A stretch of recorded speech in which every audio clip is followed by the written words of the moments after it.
بینەرانی بەڕێز و خۆشەویست ئەم کاتەوە گشت کاتێکتان شاد و کامران بێ خۆشحاڵم لە بەرنامەیەکی نوێی وێنەکانی دوێنێ پێتان شاد دەبمەوە بۆ هیوایی جێگای سوود و ڕەزامەندی هەموو لایەکتان بێ. میوانی ئەم جارەمان میوانێکی زۆر ئازیز و خۆشەویست کاک زایر کەریم مەحموود ناسرا و بە کاک زایری کەریمە ڕەش بە ناوی بەرنامەکەمانەوە گەلێ بە خێراتنە دەکەم. بۆچی ڕەش؟ ڕەش زاراوەیەکی خۆش بۆ لەسەر زمانی نمکم کە باوکمی پێبان کردو هەمیشە کەریمە ڕەش لە خۆشەویستیە. باش ئەم زاراوەیە گواسرای بۆ سەر زمانی کەس و کار و دراوسێ و هاوهنگ و هاودێ و کەریمە ڕەش بوو بە جەوهەرە ڕەشە، بوو بە جەوهەرێکی ڕەش، بوو بە ئاڵتوونێکی ڕەش. باشە طبعا لە ژیانە نەماوە بەڕەحمەت بێ ساڵی 1994 ئەمریکای کردەوە 94 وەفاتی کردو. با بە وێنە قسە بکەین ئینشاءڵڵا. وێنە ڕازگۆترین دۆکۆمنتە لەم بەرنامەیە کەواتە با لێرەوە دەست پێ بکەین. ئەم دوو بەڕێزە لەکوێوە هاتوون، چۆن ڕۆشتن؟ تاوان بەڕەحمەت بن حاج کەریمە ڕەش و خوا لێ خۆش بوو دایکم حاج فاتمە خان.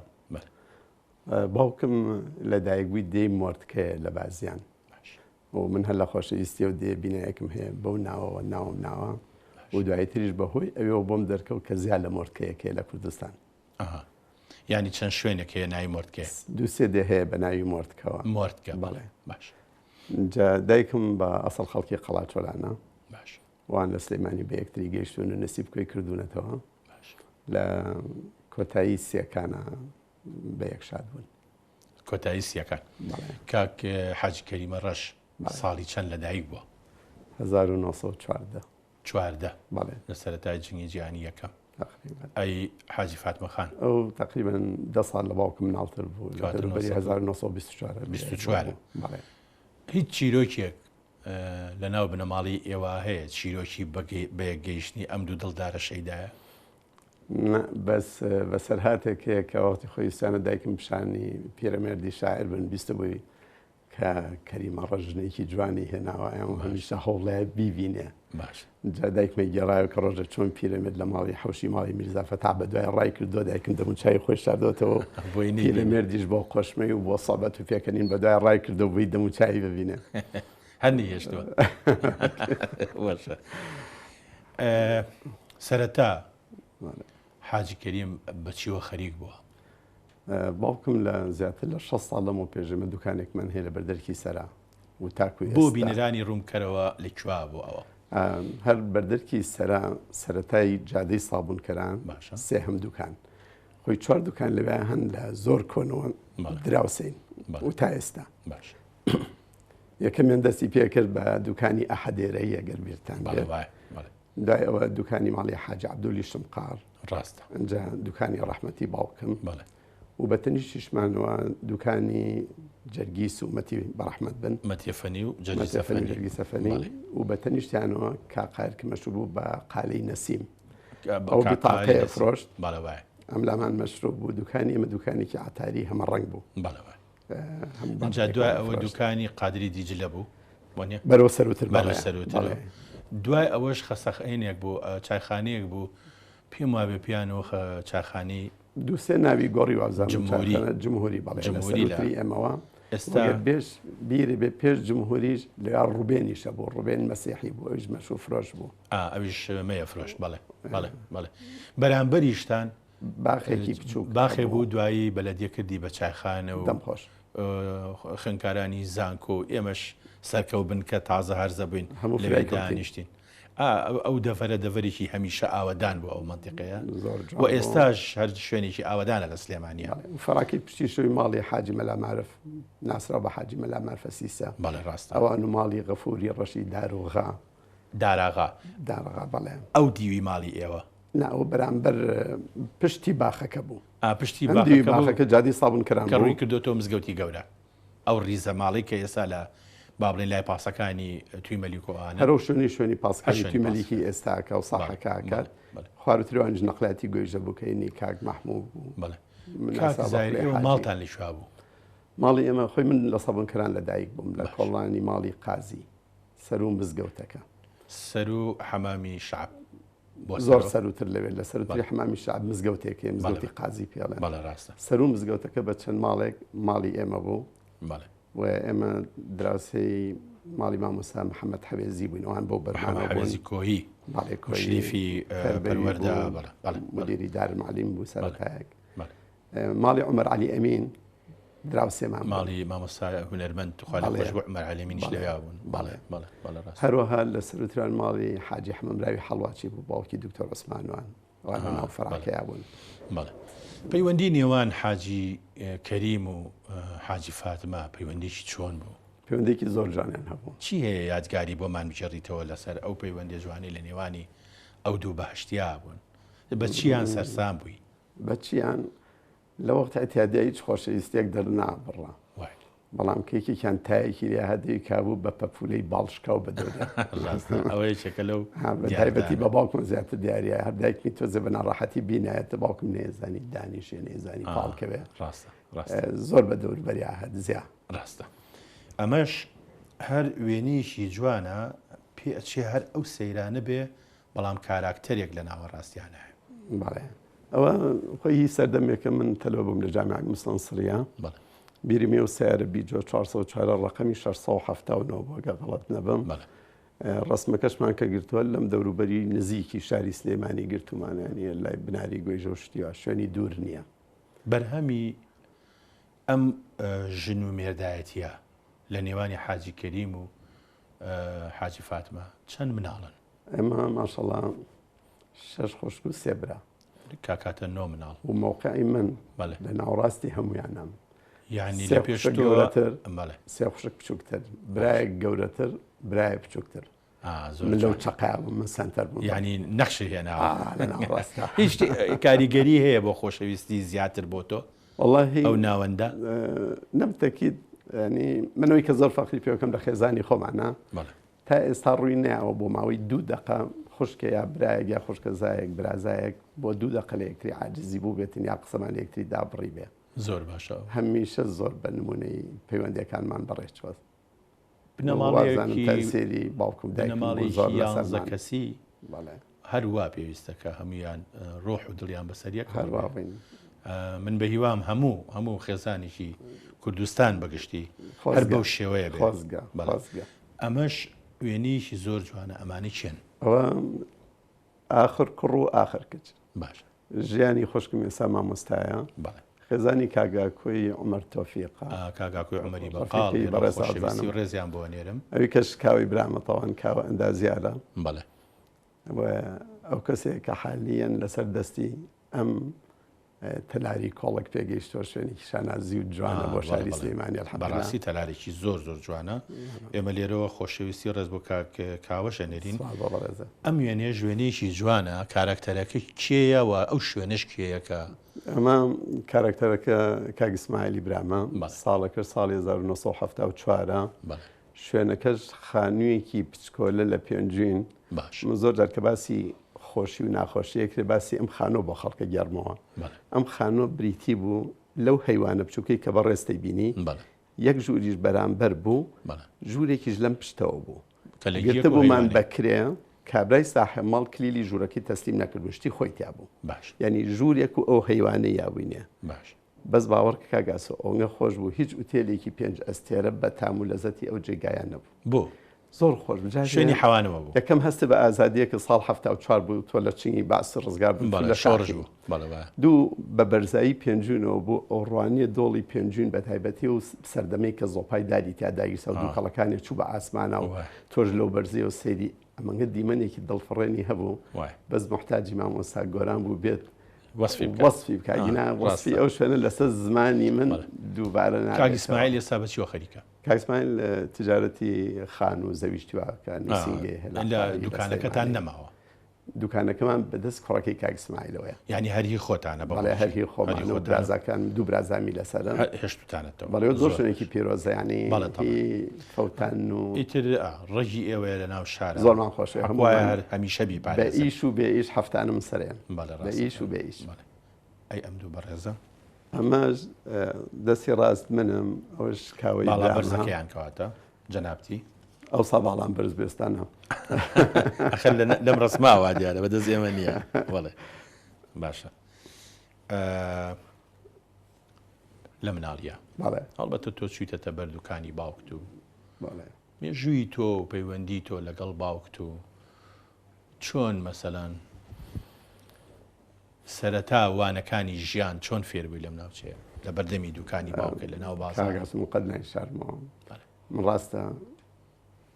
دوو کولیم تاوکە بەڵام هەمیشە دوو کولی کەشەیەکە خەڵک نایبینێ یەکێکیان دوکانی باوکم بوو باوەڕ کە بەقەدر جامیعی من ئیسفادەم لە دوکانە بچکۆلەیە کرد و دائما مەڵبەندێ بوو بۆ دانیشتنی خەڵکی جوان جوان ڕێیان نەکردە ئەوێ وەک ئەمین ئاغای هەمەوەند باش مامۆستا محەممەد هەوێزی کە بۆ بەڕێستم باس کرد کاک عارف ئەنوەر عارف باش ئەوە دایتر بوو بە محافزی دهۆک پیاوێکی هین بوو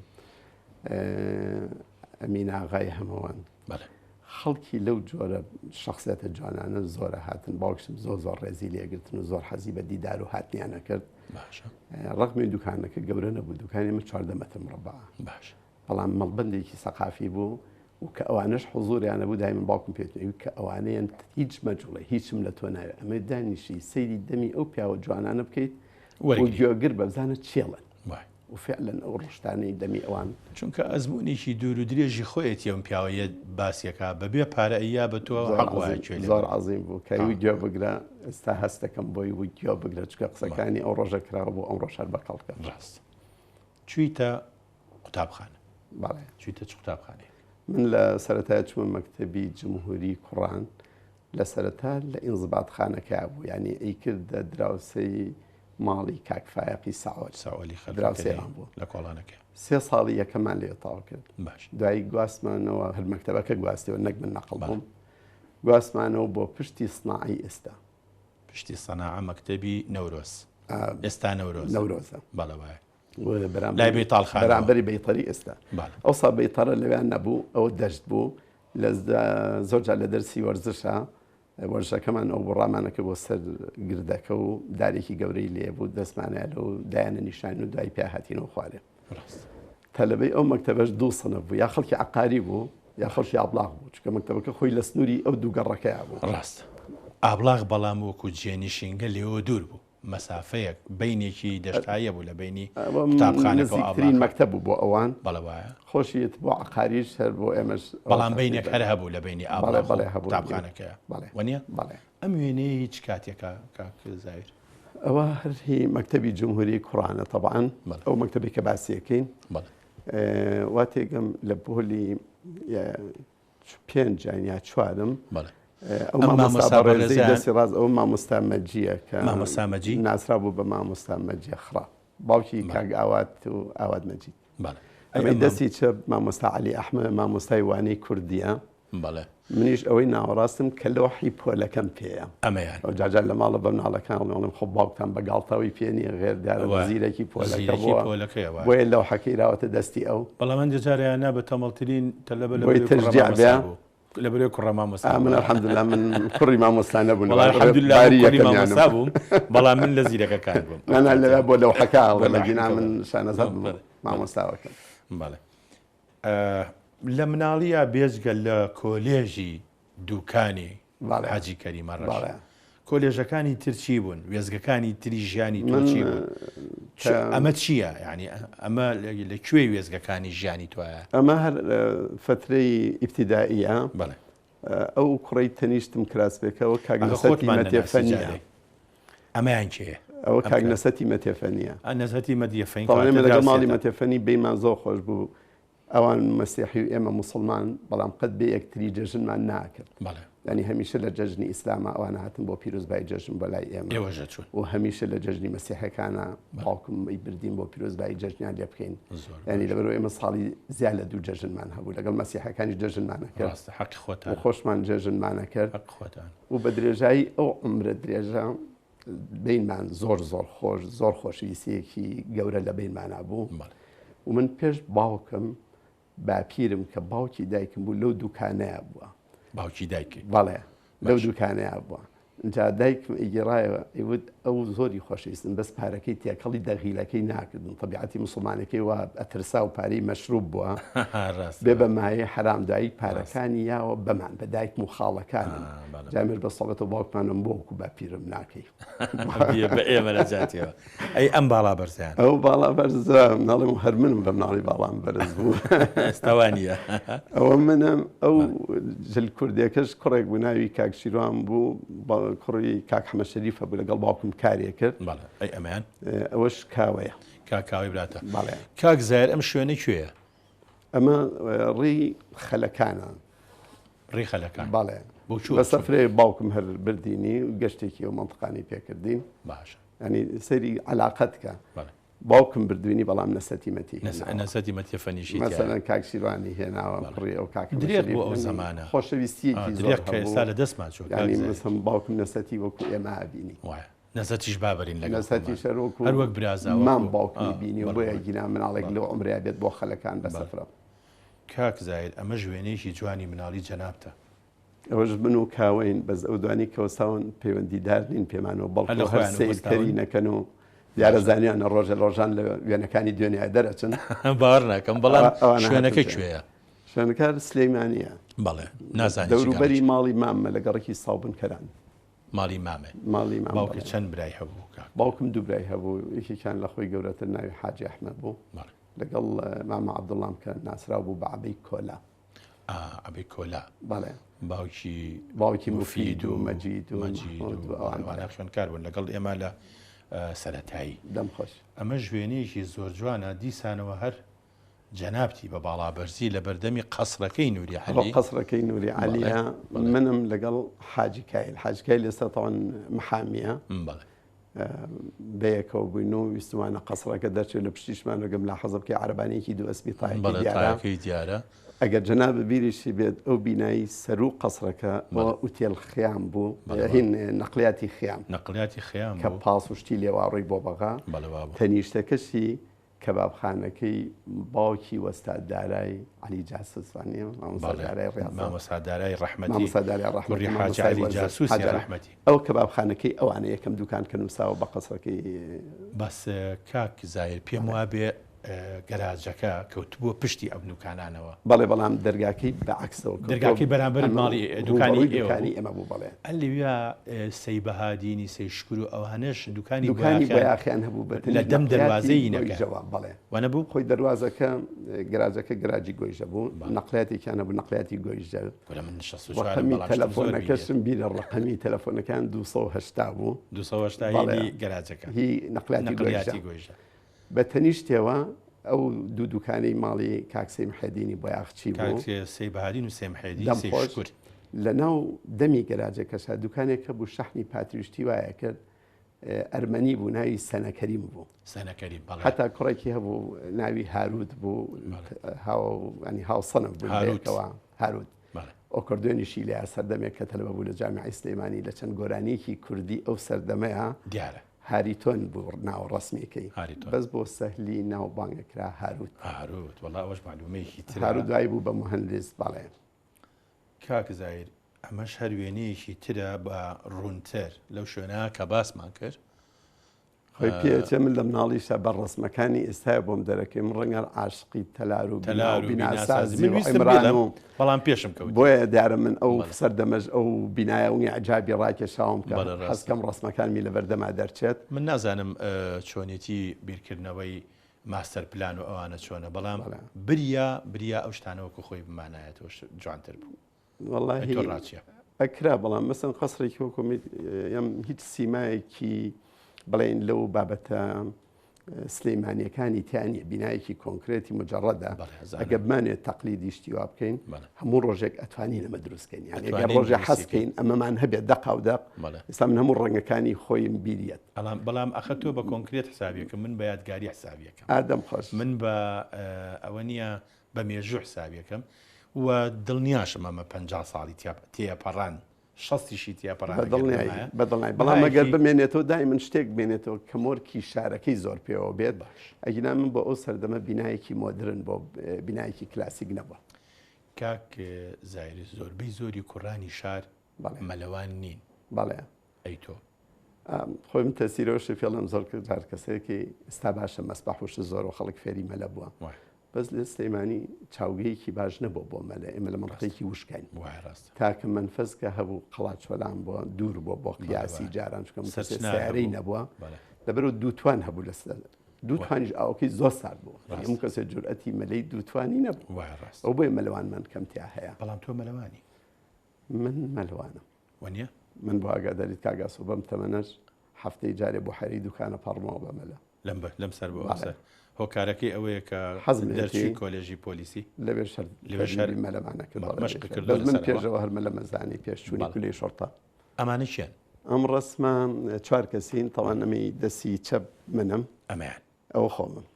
تەنیشتم کاک دکتۆر شیروان عەبدوڵڵایە دکتۆرای هەیە لە سەیدەلەیە باشە تەنیشتیشی حەقە تۆ بیناسی چونکەەوە پێنجینیە باشە ئەوە کاک خسرەوی حاجی حەمەمراوی خسرەوە ڕێزم هەیە بۆیان زۆر ڕەفیق من هەم لە فترەی متەوەسە و سانەی و هەم لە جامعە ئەو بە ڕێزەی کەش ناوی کاک بەکرد بۆ ڕەفیقمان بوو کاک بەکرد بەڵێ ئەمە سەرچنارە ئەوە دووتوانە بەڵێ دووتوانە بەڵێ باشە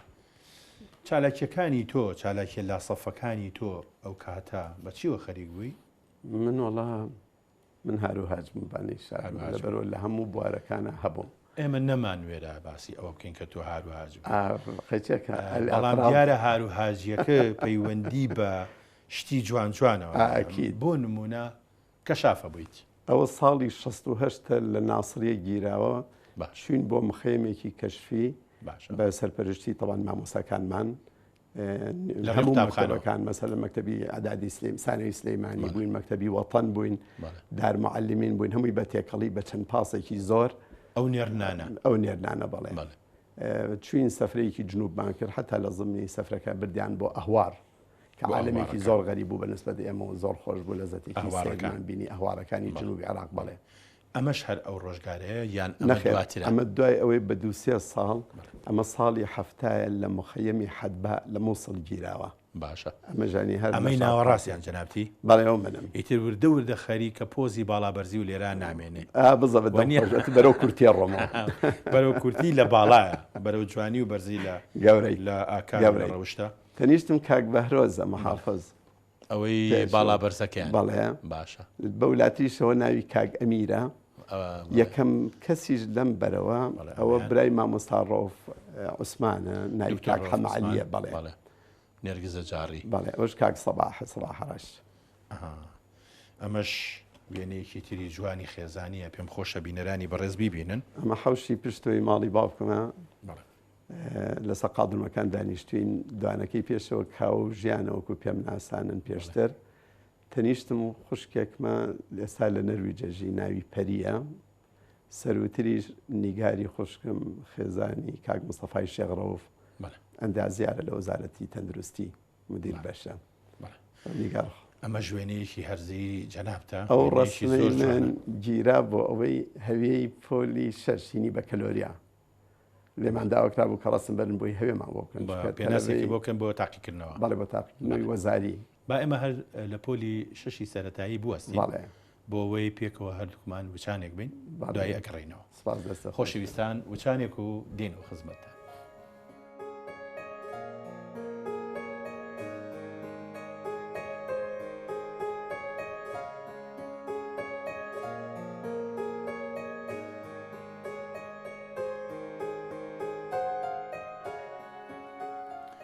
کاک زایری کەریمە ڕەش بێزگە لە مەلە ئێمە هیوایەتیش کەشمان لە توابینی ئەمەیان چییە؟ ئەوە پێشبڕکەی پاسکی لە بەڵام ئەم ڕستمە منیتیانیم ئەوە سمایلی برامە ڕقم سیەکە نوکتەی ئەم ڕسماوەیە لەم پێشبڕکەیە ئەمە لە حەسەن تەپەوە هاتوون 30 کیلۆمەتر تاکو پلەی دە کاسیان ناوینێ سمایلی برام یانزە هەمین بوو شەو باوکم کاسێکی بۆ کڕی بوو بۆی هێنابەوە بەڵام ئەمە شتێکمە خاتەبیر من لە پێشبڕکەی ساڵی هەفتایە ئەعدادی سلەیمانی بەسەرپەرشتی مامۆستا سەلاح کەریم یادی بەخێر بێ سەلاح محەممەد کەریم ئێمە سێ مشارەکەمان کرد یەکەم و دووەم و سێمی شارمان بەدەستێنا یەکەمەکەمان حاکم عومەر عەزیز ژاژڵەی دووهەمەکە من بووم و سێهەمیش کاوی فەتاح بێسارانی کە ئێستا لە لەندەنەژی و ماستەری هەیە لە هەندەسەیە هەر سێ پاسکیلێکی عادادی سلەیمانی یەکەم و دووهەم و سێهەمی شار بووین. دەستان خۆش. زۆر سپاس. ئەم وێنەیە چییە؟ ئەم وێنەیە کاتێک کە تەلەبە بووم لە کولێی شۆڕتە ئەم قیافەی شتووی بوو کە ڕەنگی نیلی بوو، هاوینانیش قیافەیەکی بابەتی ئەمە هەبوو بە ڕەنگی سپی لە بەرەکرا وەک ئەمە. بەڵێ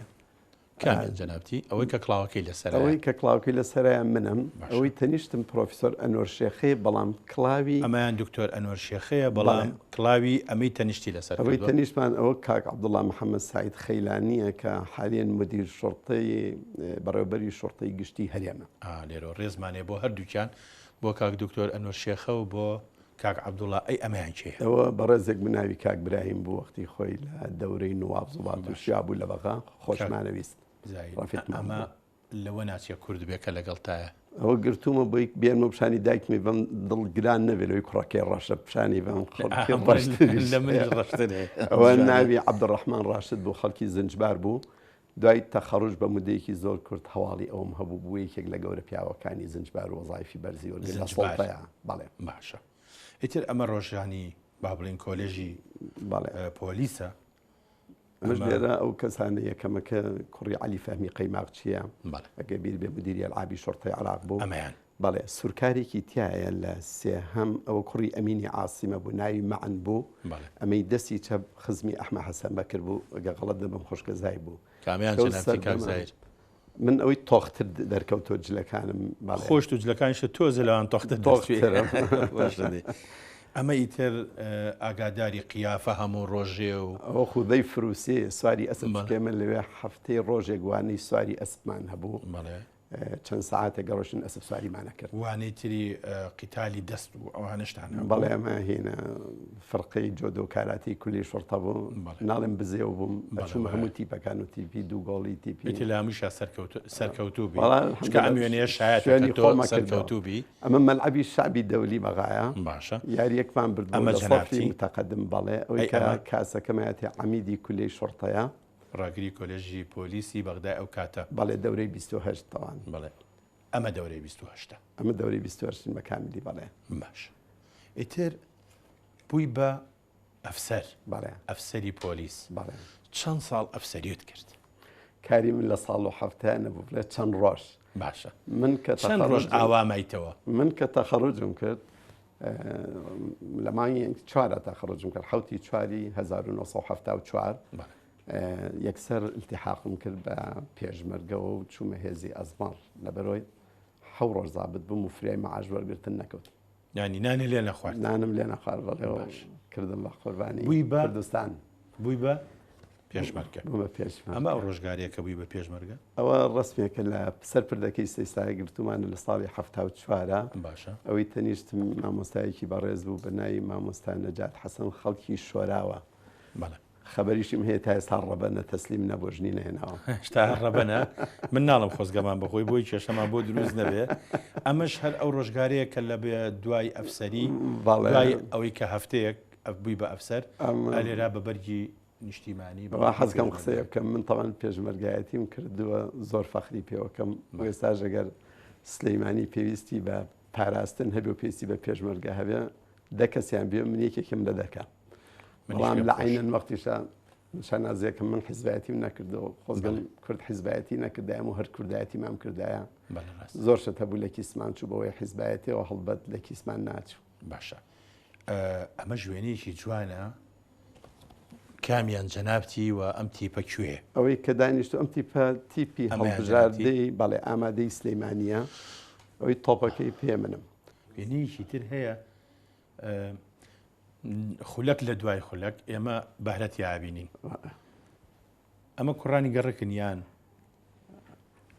چیان ئەمانەوە ئەو سیزیانی لە ناوەڕاستایە چێە؟ ئێمە لە پشتی جێبێکی لاندرۆڤەراین ئەو ڕۆژە سەفەرەکەین بۆ ئەحماوە. باشە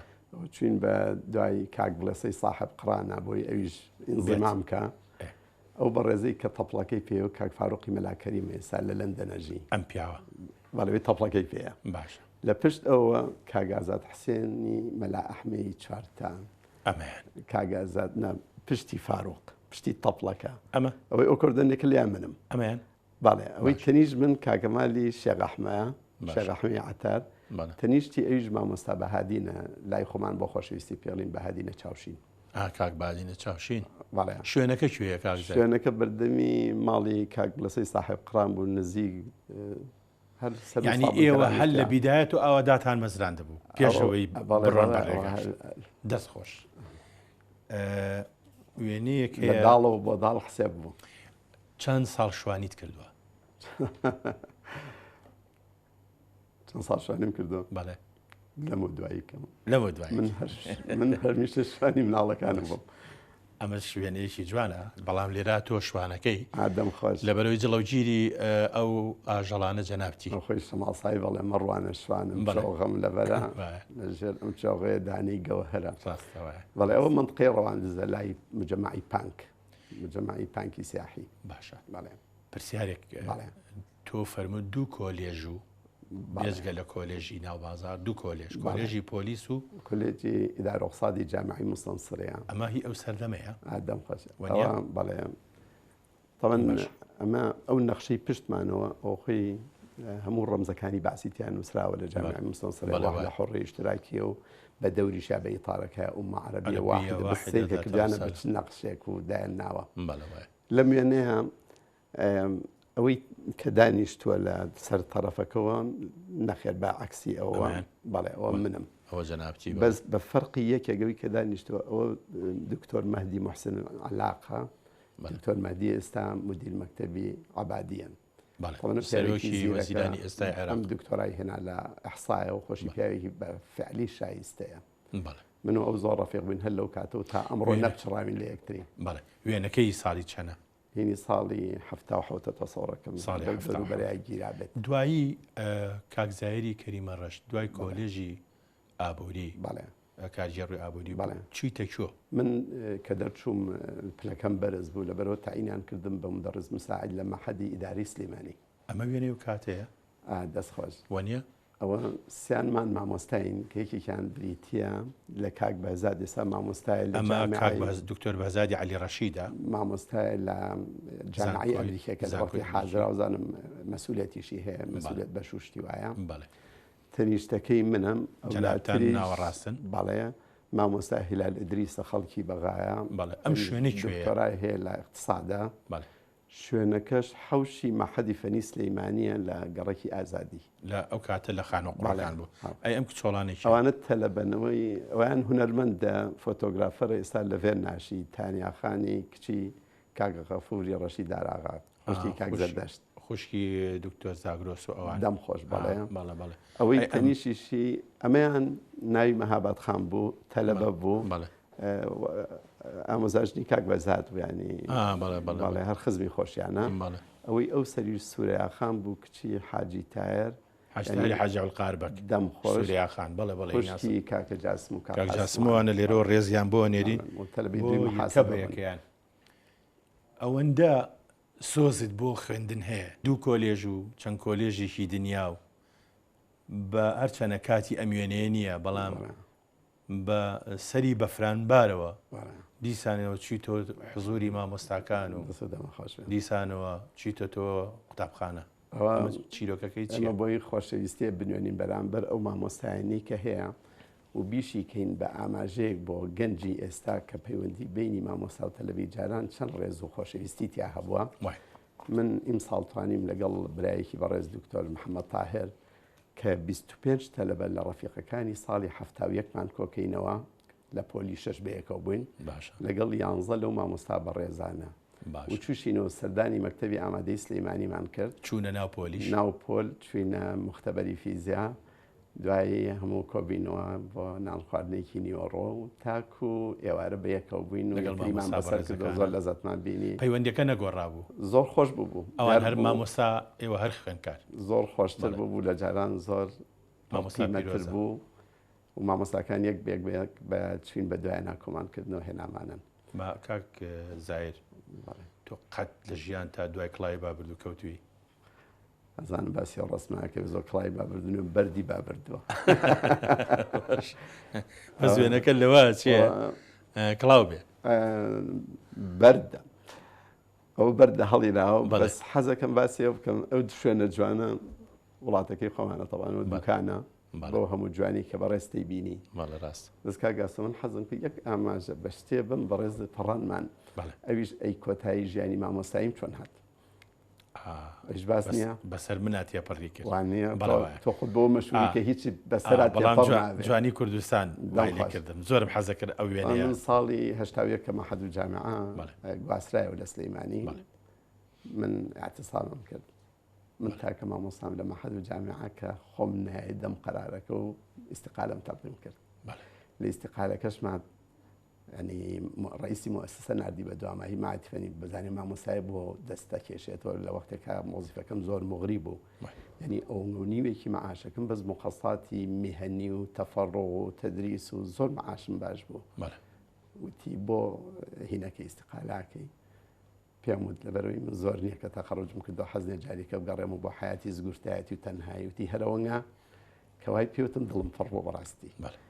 وتم ئەتوانم ڕاستیەکانە پێ بڵێم وتی بڵێ وتم ئەگەر لە سلەیمانی بمامایەتەوە مانەعم نەبوو بێ مەعاشیش مامۆستا بوو وتی بۆ وتم چونکە کە تەلەبە تەخەڕوجێکە هەستمە کرد دارێکم ڕوان و بەرەکەیە بینم ئەی وتی ئەو ئیحساسە بۆ نێ لە بەغا وتم من کەس ناناسم لێرە و تەلەبەیەکیش کە تەخەڕوجەکە و ئەڕوا ڕەنگە من قەت نەیبینمەوە وتم خۆمم وەکو ڕاوچیەکی ماسیەتە بەرچاو ماسێکە لە ئاوەکە دەربێن و لە قولاپەکەی بکەمەوە بیگەڕمەوە بۆ ئاوەکە طبعا زۆر تووڕە بوو لە جوابەکەم یەکسەر بۆی ئیمزا کردم بە نەوعیەگایە دەستم خۆی هەمووی تێگەشتمێنی بڕۆ خوا حافیزە نەبێ لە کۆڵمان بەرەوە ئەنی تەنانە سەیریشی نەکردم کاک زاهیر بەڵێ ئەم دوو کاراکتەرە چێن و چیان بەخشی بە تۆ تەمەنەوە کاک جۆهەر جەلال حەوێزیە با بڵێن کە خەزورمە باقی جەوهەر تا سەردەمێنەوە پێش مدیری تەسجیل بوو لە مروری سلەیمانی لای بە پێی عمری تەقاعد بوو بە تەقاعدێکە خێزانەکەشی ئەویش پەروین خانە کچی مامۆستا غەریب مستەفایە باوکی هەردووکیشیان مامۆستا بوون لە کۆیە یەکێک لە قوتابیەکانی باوکی کاک جۆهەر بەڕێز مام جەلالی خۆشەویستە بڵێ خوێندکاری باوکی ئەم بەڵێ باش چیان پێبەخشیت وەڵاهی خۆشەویستی و بەڕاستی نەربوونیانی و جوانی ئەم وێنەیە کێیە ئەو وێنەیە ساڵی 1993 من لەو ڕۆژەیە چم بۆ سەر عەسەر بێتوار ئەوانەی دەوروبەرم کەس و کارەکە من باوکمە بەڕەحمەت بێت لەگەڵ جەناوی باوکتە بەڵێ ئەوەی تەنیشتی کاک بورهان نووریە ئەگەر بیر بێت سەردەمێ مدیری ئیرشادی تەربەوی بوو باشە ئەمە زاوا سێڕینە ئەوەش بوو کێیە ئەمەش بوو کە خانە ئەوەش کاک اسماعیل برامە ئەویش ڕەحمەتی کاک شەوکەت نووریە برای کاک بورهان بوو ئەفسەر زاوامەم خوشکە گەورەکەم باوکی دکتۆر سەرکەوت و دکتۆر بەختیار و بەڵێ ئەمەش هەر وێنەیەکی تری جوانە ئەوشی هەمان ڕۆژە باشە هەر هەمان ڕۆژە بە زەمان جوانترە چکە دایکیشمی تێ تەواان جوانە لەبەرەوەی بەڕەحمەت بێ دایکمی تای تەنیش دایکیشم ئەوە شەونم خانە خوشکی هێرۆیە لەبەر دەمی منیشان نیگاری خوشکمە باشە ئەی بێجگە لە ئەم وێنەیەش چی دوو دایک ئەم لاولای گرتووی وەنیە خۆی گۆرانێکی کوردی هێڵێ دایکم و خەسوومی لێ دەرکەم چیم هەیە بێ بە قوربانە ئەوە دایکم و خەسوومە لێت دەرکردووە کەواتە تۆ دایکم و خەسوومی لێ دەرچێت باشە بەرهەمی با بڵین ئەم زەماوەندەی نێوانی تۆی هێرۆخان لە قوپۆپی یاوەیتر لێرە چیان ئەو لە قوپۆپانی کە لەو خۆشەویستیەوە دروست بوو ئەوە ژێرباڵی دایکیەوە هیرەگیانە ناوی چییە هیراخان بەبێ نون بەڵێ هیرا تەلەبێ لە چواری کولی هەندەسی جامعی سلەیمانی کاک زاهیر هیرا یعنی چی هیرا ینی خۆشەویستی ینی ئەوین بەڵێ باشە ئەنجا ئەمە هێرۆخانە ئەوە شێڕێ بەڵێ ئەوی ڤینەگیانە ئێستا تەلەبێ لە 5 لە مەکتەبی سەلاحەدین تورکێکە کوڕەکەش کاکە زامۆیە تەلەبەی پۆلی شەشە تەلەبەی پۆلی شەشە بەڵێ هەڵبەتە ئیتر ئەمە گەڕانی تێکەوتووە و ژیانی تێکەوتووە بەس ئەم وێنێش وێنێکی جوانە حەزەکەم بینەکانی بەڕێز بیبینن. وێنەیەکی خێزانێ لە ماڵی کاوی برام گیراوە کە کاتە ماڵی باوکمی جاران ئەمە ئەو خانوشمان هەر بە پیرۆزی ماوەش کرد ئێستا بۆ بە مەڵبەندی کۆبوونەوەمان زۆر جار ماڵی کاوەیە بەخۆشەویستی زۆر جار لەوێ کۆبینەوە کوڕە بچووکیشە نازی زۆرە ماشەڵای لێ بێخۆشی گەرم و گوڕە لە علاقاتە. ئەوە بە مناسبەتی هاتنەوەی ڤیانەوە لە ئەڵمانیا گیراوە ئەوەی کە مناڵەکەی لە باوەشایە کامیان ڤیان خان ئەوەی کە مناڵەکەی لە باوەشایە ئەمەیان بەڵێ ئەوەی بەردەمی ئەوە خوشکەزایەکی کە مامۆستا سەناریە ئەو داناردیکان براژن من مامۆستا بشرا لەگەڵ نەجیبەخان زایر تۆ کاکاو زۆر خۆشە دڵنیام لەبەرەوەی براتەوە و هەروە کاک اسماعیلیش من کاوم زۆر خۆشە لەبەر ئەوەی کە ڕەفیقمە زۆر ئەنجا برامە. باشە ئەی لە جەژنانە چۆنە جەژنانە ئەیا بە خەڵکیان نایە زۆر گیرە لەبەر ئەوە ڕسمەی کە هەیە زانم ئەوەندە گیرە کاکە لێرە ڕسمتان گرتو لەبەر ئەوە جاری وایە باشە داوای وەصلە لێ ناکەم یعنی جاوە ڕسمەکەی گرتو بۆی دوای نەک ڤینا شەڕی پێپرۆشێ بڵێ وەرم نەگرتووە بۆ ئیسپات. بەڵێ ئەم خێزانە سەوز بوون لەناو ئەم بێستانە وێنەیەکی جوانەمانی چێوچێن ئەوەی کە بەرامبەرمان دیارە هێرۆیە ئەوەی کە لەسەری ئەو زیاتر بە دەرەوەی لەوان ئەوانەی کەش هەمووی خوشکەزا و برازای منن هەشت کەسن شوێنەکە کوێ الحەمدلله لەو هەشتە شەشیان مهندسن ئێستا یەکێکیان دکتۆرای هەیە لە کیمیایە. باشە ئەمە شەروێنەیەکی تری جوانە شوێنەکە کۆیە لەناو ئەرزێکی ماڵی باوکی هێرۆی لەوێ ماڵە خەزورانە جا و ئەرزە دیار زۆر بە پیت و بەرەکەت چکە لە باتی توتن و گڵۆبەڕۆژەوە هەموو مهندسەشی هەموو ئەندازیارەش بەرهەمەکەیەتی ئەم کوڕە کووردا ئەمە کاکە زاموێ ئەوش بینایە ئەوە شیراخانە ببینە سەر بەشێکی تری گرنگ لە ژیانی جەنابێ ئەویش تەلار و تەلارسازی و تەوزیفکردنی کولتور کەلەپور لە ئەو بینایانەی سلێمانی بە دێڕێک وەسفێکی سلێمانیم بۆ ناکەی پێشتر بەچی بە دێڕێک من سلێمانی بە دوو ڕەنگا بینی کیان زۆر جار و کچێکی جوانێ بینم کەسی سلێمانیەکەم ینی زیاد لە وەسفێکم پێ بووی بە دیدەیەکی کەش من سلێمانی زووترە بینم لە ماڵەکەی خۆمان ینی من بە سلێمانی نزیکترم لە ماڵەوە تا لە ماڵی خۆت وەختی خۆشی هێرۆ گلەی لێکردم خانۆکەی خۆمان 6 ساڵی پێچ و بەس لەو 6 ساڵیان من دەبینام زیاتر دروست کرد لە دەرەوە ئەی زاهر بۆ لە دەرەوە ئازای تو لە ماڵەوەوانی ئەموو من کە بیرەکەمەوە خانۆکەی خۆمان بۆ 5 نەفەر دروست دەکەم بەس کە لە دەرەوەی شەکەم هەست دەکەم بۆ ملیۆنێکی دروست دەکەم بەتاکید ملیۆنەکە پێش 5 کەسە ئەوان ئەفسەڵێت من هەروام سلێمانی شتی خەڵکەکەش بە ماڵی خۆمەزانم هەندێک وێنە هەیە من پێم خۆشە بینەرانی بەڕێز ببینن تەمان من شایەتی ئەوت بووە یەم کە ئەو بینایانی کە دروستیەکەی هەمووی ئەبێ مۆرکێکی پێوە بێ مۆرکەکانیش هەمووجێ هەمی ساڵم ئەڵێم ڕاستە زۆرجار ناوەبرێن ئەڵێ مڵکی فلان کەس بەس مڵکی کەس نییە مڵکی شارە شکەمە دەست هاودەستەکە وەکو یاری بەرید لە فلانەوە من لە من بۆ فلان بەڵام شتەکان هیچ شارن لەبەرەوەی مۆرکی شارەکەش هەڵگرێ بەڵام دای من دەستخۆشی لە خەڵکێکم لە نۆرەی خۆیان کابێ بە ساحەبی شتێک بتوانێت باش بیگوزێرێنەوە خزمەتی شارەکەی پێ بکە پێشوی تەسلیمیەکی کەیکە ئازایەتێکە لەوەنگایە. ئەمە وێنەیەکی تەلاری پیرەمێردە ئەم بینایە کەوتۆتە نزیک بەردەرکی سەرا لە دوو پەیکەری پیرەمێردی پێوە یەکێکیان بە باڵای 6 متر لە سەربانەکەیە بۆ ئەوی لە منتیقەی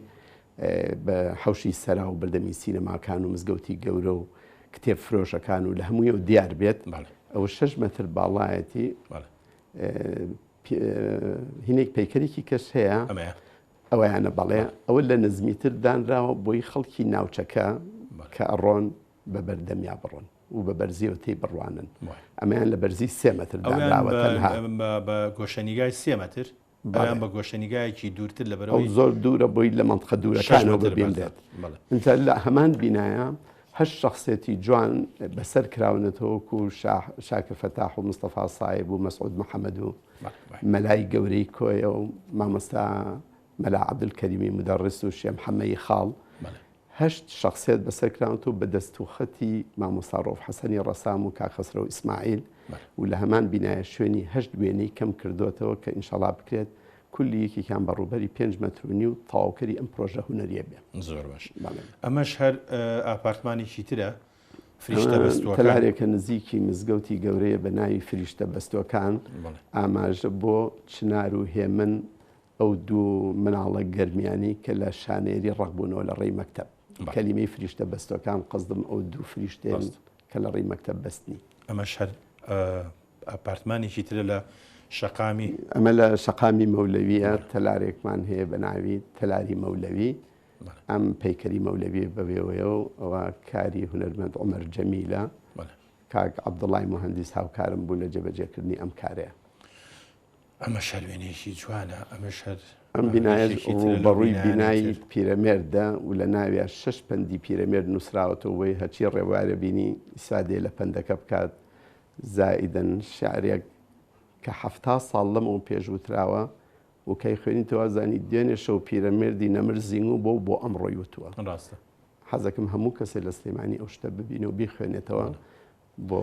کاریگەری و کارامەیە و پیاوە. ئەمەش ئاپارتمانێکی ترە ناوی 12 سوارەیە. ئەم بینایە لە منطقەی کارە زەوشکە لەوێ هیچ ئەدرێس و عینوانێک نەبوو هەریان شوقەکانی کارە زەوشک. ئەم بینایە دروست کراوە و ئەگەر جەنابە سەرنجش بێی سوارێکی کورد بە سواری ئەسپێکەوە بە باڵای 3 مەتر بە ناوچوانی بیناکەوەیە. ئێستایەکێکە لە ئەدرەسە معلومەکانی شاری سلێمانی و ناونیشانێکی جوانە بۆ خەڵکی ئەو ناوچەیەم. ئەمەش هەر بینایەکی ترە پێم وابێ ئەم بینایە لە کانێستان ئەمە ئاخر ئیشە کە کردومانە ئەمە کەوتۆتە ئەو فەرعی بەرامبەری کاک ئەحمەدی گوڵەی جگەرچی لە سەر و مزگەوتی شێخ مستەفای نەقیبەوە 6 شەخسێتی جوانی سلەیمانی تیا بەسەر کراوەتەوە سیانی کە ئەمری خۆیان کردو سیانیشی لە حەیاتان ئەوانەی کە لە حەیاتان مامۆستا دلێر ئیبراهیمی مۆسیقایە لەگەڵ کاک حسێن عارفی چیرۆگنووس کاک نووری شێخ ڕەزای کۆیک پیاوێک کە بەنی و جەستەوە کاریگەری 1000 پیاوی هەیە بۆ بە باوکێکی بۆ کەم ئەندامان بەڵێ ئەندازیارە و بالمناسبە کەم ئەندامانی کورد ئیمساڵ لە ئۆڵمپیاتی بەرازیلە مەدالیەکی ئاڵتونیان بردەوە کە کوڕێک ناوی گۆفەن ئیبراهیم بۆ خەڵکی ئاکرەیە ڕمەکەی بۆ مەسافەی 42 مەتر و لەدایە 8 مەتر هەڵە. ماڵێدەم هیچ ساغێکمان مەدالیەکمان نەبردەوە بڕۆنزیشانی دەستخۆشیەکە. کاکزایر ئێمە ماوەیەکی ئەجگار کورتمان ماوە بەداخەوە بەڵام پێم خۆشە بینەرانی بەڕێز ئەم پرۆژەیە ببینن ئەو پرۆژەیە لەکوێیە. ئەمە ئینشەڵا مۆنومنتێکی زۆر جوانە بێ کە بتوانێت مێژووی کوردمان بۆ ڕاگرێت و ینی ببێت بە شوێنەوارێکی جوان بۆ جی لە ئایندەکان. ئەمە کارێکە لەو سەرگەڵەوە جوانە ڕازاوەیە کراوە لەسەر ڕووبەری 10,000 مەتر مربع و زیاتر لە 50,000 تەن بەردی شاخەکانی گوندەکانی دەور و بەردم کۆ کردوێتەوە وەکو شاقولی و هەڵەدن و سەرگەڵ و خۆی و غەیر و غەیر و شتێکی جوانە 50 کیلومتر لە سلەیمانی و دوورە.